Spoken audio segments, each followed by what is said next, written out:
The idea of observing anger without interference, as suggested by Jiddu Krishnamurti, appears to offer a path toward psychological clarity and freedom. It proposes that one should watch anger as it arises without judgment or reaction, allowing it to unfold and end naturally.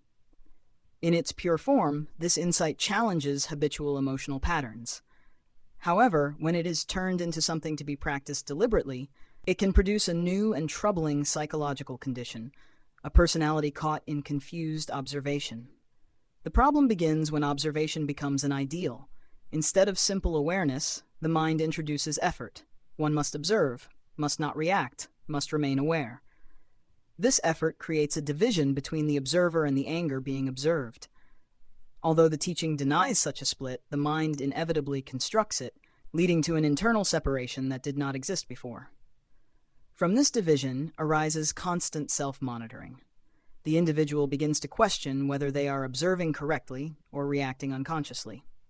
Instead of directly experiencing anger, the mind watches itself, creating a loop of thought. This leads to mental strain and a sense of artificial living, as though one is no longer fully engaged with experience but standing apart from it. In trying to avoid conflict, a deeper conflict emerges. There is an ideal of the calm observer and the reality of persistent anger. The gap between the two generates frustration, self-doubt, and subtle guilt. What was meant to dissolve conflict instead strengthens it in a more refined form. At the same time, emotional expression becomes restricted. In the attempt to observe without reacting, natural responses may be suppressed. Anger is not resolved but contained, building inner pressure and sometimes expressing itself indirectly or in sudden outbursts. The individual becomes someone who is constantly aware of anger but unable to relate to it freely. As this pattern continues, confusion deepens. The person begins to question whether any action is a failure of awareness. Simple responses become uncertain, and the mind gets caught in continuous self-observation. This creates a sense of disconnection, as if one is no longer living directly but trapped in inner scrutiny. Gradually, the observer becomes a new identity.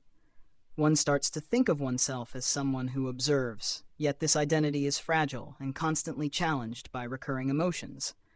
Instead of dissolving the self, the process reshapes it into a subtler, more conflicted form.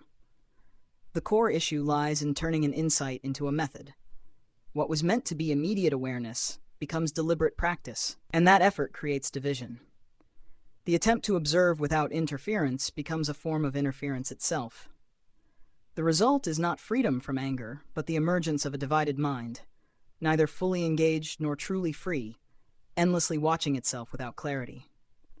In this state, the individual is not liberated from emotion, but caught in a more complex inner struggle, where even observation becomes a source of tension.